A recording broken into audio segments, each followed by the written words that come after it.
Awal film kita diperlihatkan seorang pemburu harta karun bernama Liu telah sampai di lokasi perburuannya dan juga seorang asistennya. Menurut peta, lokasi yang dituju telah sesuai. Setelah memperhatikan lebih lanjut, akhirnya ia menemukan cara untuk membuka harta karun. Tapi ternyata kenyataan tak sesuai harapan. Rupanya, ia masuk ke dalam jebakan hingga membangunkan cacing gurun raksasa. Mereka melakukan hal berbahaya tersebut karena terpaksa oleh kemiskinan yang mereka alami. So, mereka pun berlari sekuat tenaga demi menyelamatkan hidup.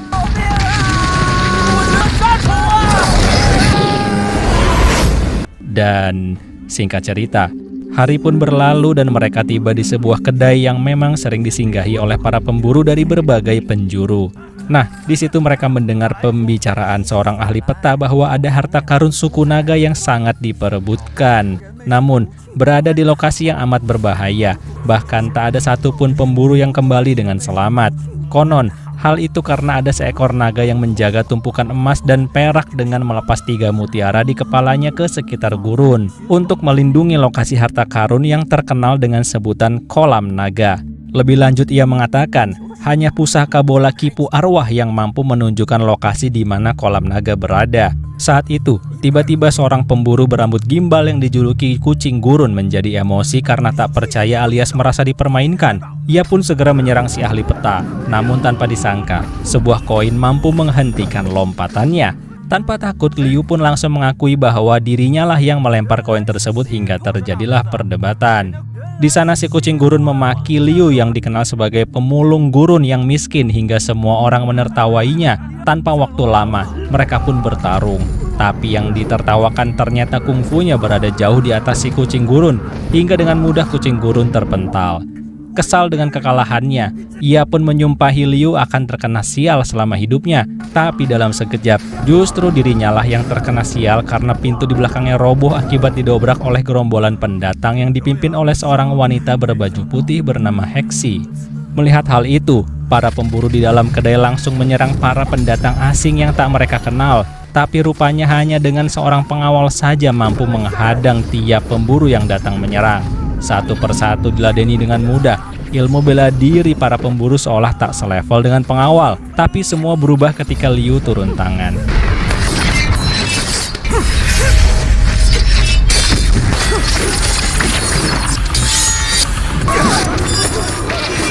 Hingga sang pengawal menyadari kekuatan besar dari Liu. Tak lama kemudian, Hexi mengeluarkan sebuah bola berkilauan yang langsung disadari oleh si ahli peta sebagai bola kipu arwah yang akan menunjukkan lokasi harta karun suku naga alias kolam naga. Semua pemburu terdiam saat itu dan akhirnya mau mendengarkan tawaran dari para pendatang yang menawarkan sepeti koin emas bagi siapa saja yang bersedia ikut dalam perjalanan demi mendapatkan harta karun naga. Karena tentunya para pemburu di dalam kedai lebih mengenal daerah gurun daripada para pendatang tersebut. Awalnya tak ada yang bersedia hingga akhirnya Liu memutuskan untuk ikut dalam perjalanan. Namun ia memiliki syarat bahwa saat harta karun naga ditemukan, ia ingin mendapat setengah bagiannya. Pengawal lainnya terlihat tak setuju tapi tidak dengan sang ketua yang menyetujuinya. Melihat Liu ikut serta, akhirnya sebagian besar pemburu pun termasuk si kucing gurun ikut turut dalam petualangan berbahaya tersebut. So dengan demikian, malam pun semakin larut hingga keesokan paginya perjalanan panjang pun dimulai. Gerombolan petualang dan pemburu spesialisasi gurun melintasi berbagai medan dan daerah di gurun yang luas sebagai samudera. Setelah perjalanan panjang, akhirnya mereka pun beristirahat dan bermalam di lokasi tersebut. Nah, saat sedang berbincang santai, tiba-tiba bola kipu arwah yang dipegang Hexi bereaksi terhadap salah satu mutiara naga yang berwarna biru yang tiba-tiba muncul dari dalam oasis. Jika mutiara biru tersebut berhasil dimasukkan ke dalam bola kipu arwah, maka satu pelindung berhasil diruntuhkan. Akhirnya, Hexi mengadakan sayembara. Siapa saja yang berhasil mengambil mutiara biru maka akan langsung mendapatkan sekantung koin emas tunai. Saat yang lain masih waspada, 2 orang pemburu dengan pede maju menuju mutiara. Ternyata dengan mudah ia mendapatkannya. Tapi dengan mudah juga ia hilang ditarik oleh sosok monster pohon yang langsung menyerang para pemburu lainnya. Mutiara pun terjatuh dan Hexi tak menyia-nyiakan kesempatan untuk mengambilnya. Tapi saat itu, datanglah Raja Monster Pohon Raksasa. Liu berusaha melindungi, tapi banyaknya ranting menyerangnya hingga ia terjatuh. Heksi pun segera menghujamkan mutiara biru ke dalam bola kipu arwah. Seketika gelombang cahaya memancar yang membuat para monster pohon pergi kembali ke habitatnya dan mereka pun selamat untuk saat ini. So, dengan demikian mereka pun melanjutkan perjalanan hingga pagi pun tiba. Dengan sisa anggota yang ada, akhirnya singkat cerita sampai juga mereka di sebuah kota gurun terbengkalai yang luas. Sesampainya di sana, mereka akhirnya menemukan mutiara naga kedua yang berwarna kuning. Namun, saat itu pula para mayat hidup bangkit dari gurun untuk menghabisi mereka. So, pertarungan hidup dan mati pun kembali terjadi.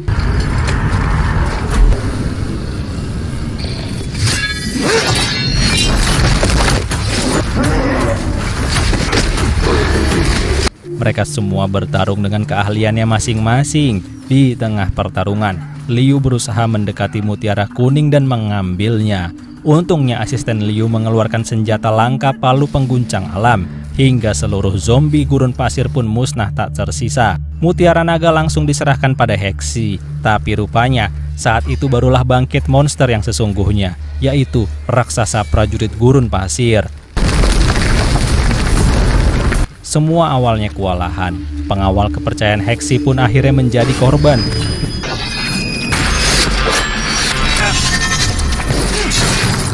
Liu pun ikut menyerang dengan beberapa tebasan tapi tak mempan. Hingga akhirnya dengan satu tebasan manja ia berhasil menghancurkan titan gurun pasir tersebut.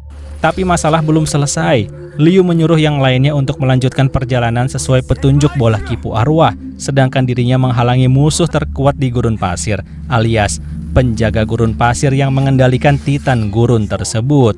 Duel pun berlangsung dalam waktu singkat. Sementara itu, singkat cerita, rombongan telah sampai ke reruntuhan kuno di mana naga penguasa emas gurun pasir berada. Heksi pun memasukkan mutiara kuning ke dalam sebuah pintu. Mereka pun berjalan menyusuri lorong yang cukup panjang hingga akhirnya terlihatlah hamparan emas dan harta karun dalam sebuah ruangan. Salah satu pemburu mencoba mengambil, tapi ternyata tidak bisa karena semua telah diikat dengan sihir oleh sang naga. Saat itu tiba-tiba bola kipu arwah berkilauan bertepatan dengan sosok naga yang masih berwujud manusia. Para pemburu juga melihat adanya mutiara terakhir yang tersimpan di ruangan tersebut. Di situ semua bingung, dan akhirnya sang naga mengungkap bahwa sempat ada seorang petapa yang menyegelnya hingga wujud naganya tak dapat digunakan. Oleh karena itu, ia memerlukan bola kipu arwah yang dipegang oleh Heksi agar kekuatannya kembali. Nah, disitulah semua baru sadar kalau mereka telah melakukan hal yang bodoh. Tanpa waktu lama, bola kipu arwah langsung diserap kekuatannya oleh sang naga hingga wujud manusianya pun hilang dan datanglah wujud asli dari naga raksasa yang langsung menyerang semua yang ada di sana. Semua pemburu berhamburan hingga beberapa pun menjadi korban santapan naga gurun. Saat Heksi terpojok dan hampir disantap, tiba-tiba datanglah Liu dengan kekuatan barunya dan film pun memberi penjelasan bahwa saat bertarung, Liu sebenarnya kalah. Namun, sosok penjaga gurun pada akhirnya kembali memulihkan Liu dengan memberikan sebagian kesaktiannya karena ia menilai bahwa Liu memiliki hati yang baik meski diberi kekuatan besar dan mungkin akan mengakhiri kasus para manusia yang tamak yang ingin berburu harta karun di kolam naga dan berujung nyawa mereka hilang sia-sia. So, dengan begitulah, akhirnya Liu datang sebagai penyelamat dengan aura kekuatan badai gurun pasir. Sang naga yang merasa tertantang pun langsung menyerang. Liu pun langsung menghadang sang naga hanya dengan satu tangan. Setelah itu, jurus pedang gurun raksasa pun ia keluarkan hingga memecahkan wujud asli naga dan kembali merubahnya menjadi sosok manusia dan musnah. So, setelah kondisi mulai tenang, akhirnya Heksi mengatakan yang sebenarnya pada Liu bahwa dirinya adalah seorang putri kerajaan timur yang jauh-jauh datang ke gurun pasir barat untuk memusnahkan naga yang telah merenggut nyawa kakak kandungnya saat sedang berpetualang.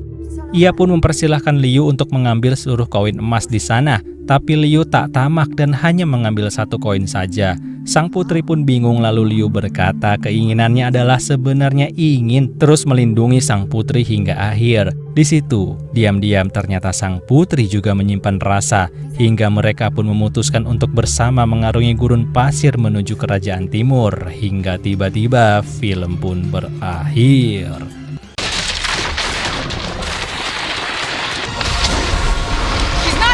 Pada suatu hari di kepulauan yang indah terlihat seorang anak muda polos bernama Aiden yang sangat terobsesi untuk menjadi pemburu profesional.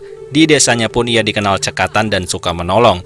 Nah, suatu hari Aiden dimintai tolong untuk mencari dan membereskan hewan pemangsa yang meresahkan karena berkali-kali beberapa hewan ternak warga hilang begitu saja, diiringi dengan jejak kaki yang menuju ke dalam hutan yang mengelilingi desa. Walaupun bukan pemburu profesional yang memiliki lisensi resmi, Aiden tetap pede berkata akan menyelesaikan misi memburu hewan pemangsa yang padahal belum pernah ia lihat sebelumnya. So, jejak demi jejak pun ia telusuri, masuk ke belantara hutan dan ia pun akhirnya tak menemukan apa-apa hingga ke ujung tebing. Tapi, tiba-tiba dari belakang datanglah sosok monster yang masih tergolong kecil di pulau tersebut. Aiden gugup lalu bertarung mati-matian untuk bertahan hidup.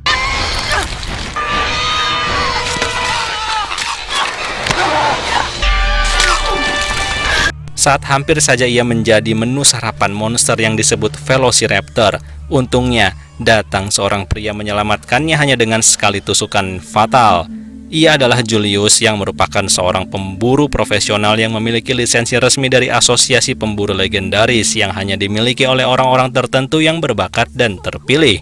Setelah perkenalan, Julius dengan keras memperingatkan Aiden agar jangan sembarangan berkeliaran untuk berburu monster jika belum punya lisensi resmi. Tak lama kemudian, singkat cerita mereka pun sampai ke desanya Aiden karena Julius memintanya untuk diantarkan bertemu kepala suku. Mereka pun berpisah dan tanpa terasa malam pun tiba.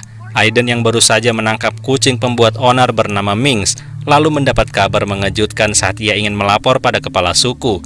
Ya, ternyata Julius sedang berusaha memperingatkan kepala suku agar segera mengevakuasi seluruh warga karena desa ini akan menjadi jalur naga, alias lintasan yang akan segera dilewati oleh sosok naga raksasa paling kuno dan kuat yang dikenal sebagai naga tetua. Aiden pun kebingungan, lalu kepala suku akhirnya menjelaskan bahwa naga tetua adalah monster raksasa paling kuno dan kuat yang akan bermigrasi dalam 100 tahun sekali, dan jalur yang dilewatinya hampir pasti akan hancur dan musnah akibat besarnya aura panas dan energi yang dikeluarkannya hingga dengan mudahnya satu desa ataupun kota dapat musnah dalam sekejap. Julius lalu melanjutkan bahwa sebenarnya dirinya telah diutus oleh Asosiasi Pemburu untuk melacak desa mana saja yang akan dilewati naga tetua, dan dalam waktu dekat ini, desa terdekat yang akan dilalui oleh sang naga adalah desanya Aiden. So, sebagai tugas utama Julius adalah memperingatkan setiap desa. Dengan demikian, untuk lebih meyakinkan kepala suku dan para warga, keesokan paginya Julius mengajak Aiden untuk melihat sebesar apa malapetaka yang akan mendatangi desanya jika para warga tidak segera dievakuasi. Tak ketinggalan, Minx, si kucing pembuat onar dihukum dengan disuruh membawa seluruh barang bawaan mereka. Dalam perjalanan, Julius melihat kesungguhan hati Aiden untuk menjadi seorang pemburu profesional. Ia pun perlahan melatih Aiden dalam keterampilan menggunakan senjata walaupun baru dasarnya saja. Mereka pun semakin akrab hingga tak terasa malam pun tiba. Rencana untuk istirahat pun akan segera dilakukan. Namun, tiba-tiba Julius mendengar gemuruh suara yang ternyata adalah ratusan hewan penghuni hutan yang kabur akibat kedatangan sang naga tetua. Julius kemudian memperlihatkan kehancuran yang ditimbulkan oleh naga tetua. Saat itu, Aiden begitu ketakutan, tapi sekaligus memperlihatkan semangatnya untuk melawan dan menantang makhluk yang ditakuti tersebut. Julius segera menyuruh Aiden untuk menjalankan rencana awal alias mengevakuasi warga. Namun justru Aiden menolak karena menurutnya, pemburu profesional seharusnya menghentikan monster sebelum memusnahkan desa penduduk, bukan memberinya jalan lalu mengorbankan para penduduk untuk mengungsi ke tempat yang belum tentu lebih baik dari sebelumnya. Setelah berpikir sesaat, Julius pun kagum dengan semangat Aiden dan akhirnya Julius menembakkan suar ke langit pertanda bagi para pemburu profesional yang melihatnya untuk segera berkumpul. Perjalanan pun dilanjutkan hingga akhirnya mereka melihat seorang wanita pemburu ulung bernama Mia sedang bertarung dengan monster laba-laba raksasa. Aiden berniat membantu, tapi justru ia terkena perangkap jaring hingga justru merepotkan orang-orang untuk menolongnya.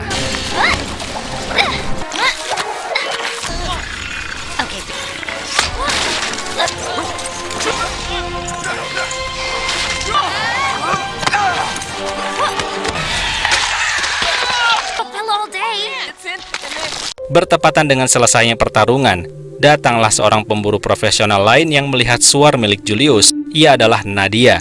Kemudian Nadia memberitahu Julius bahwa naga tetua sudah semakin dekat dan kehancuran semakin menjadi-jadi.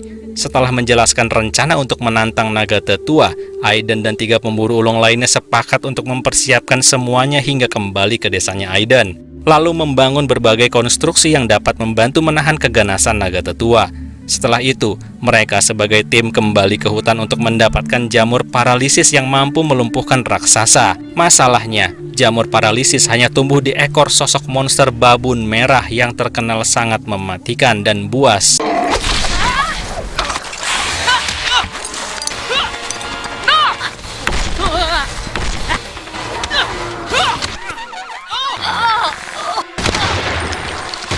Segala upaya dilakukan untuk mengambil jamur dari ekor babun, tapi sayangnya monster lain keburu datang. Akhirnya, pertarungan menjadi semakin berbahaya di mana dengan mudahnya monster berelemen naga tersebut mengalahkan si babun hingga jamur di ekornya terlepas. Hal itu pun dimanfaatkan untuk menggunakan sedikit ekstrak jamur sebagai peluru yang ditembakkan ke arah monster, hingga akhirnya terlihat lumpuh dan Julius memberi sentuhan akhirnya alias mengakhiri sang monster berelemen naga.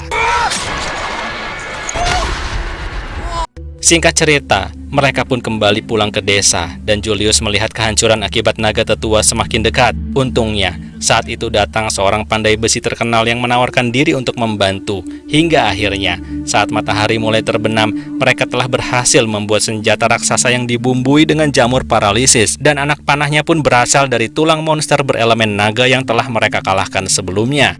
Malam pun semakin larut, namun api kehancuran akibat kehadiran naga tetua semakin menyala-nyala.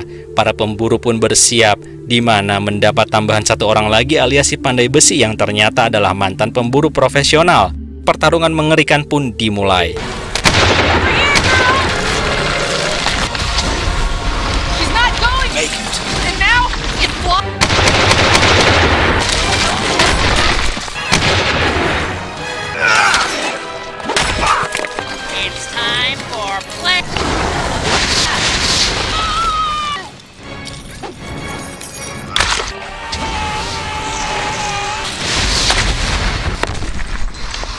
Semua mengambil waktu untuk istirahat sejenak dan berpikir bahwa teror telah berakhir. Tapi tak lama kemudian, naga tetua kembali bangkit dengan gagahnya dan meneruskan amukannya untuk menghancurkan desa. Aiden terlihat kabur dengan semua amunisi milik Nadia, sedangkan Mia terlihat bertarung dan lagi-lagi nekat sendirian menghadapi naga tetua, hingga ia pun akhirnya menjadi korban kedua.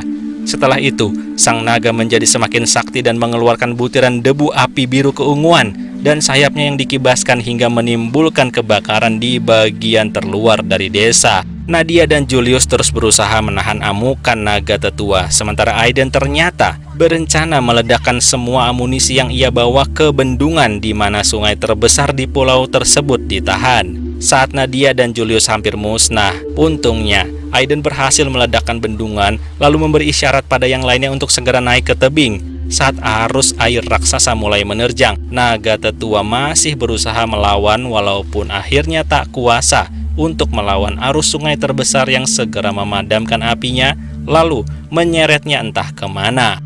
Malam itu pun akhirnya malapetaka berhasil dihentikan, entah untuk selamanya ataupun sementara.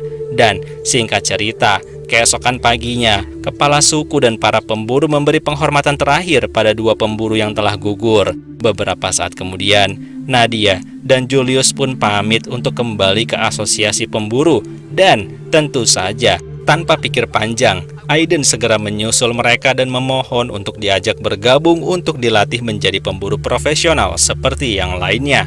Julius lalu menanggapinya dengan ekspresi singkat, namun Nadia yang sudah berteman lama paham bahwa berarti Julius setuju dengan keinginan Aiden untuk bergabung ke asosiasi pemburu legendaris.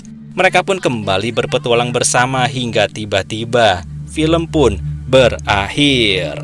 So, gimana menurut kalian? Terima kasih sudah menonton dan semoga bisa dinikmati ya. Bye.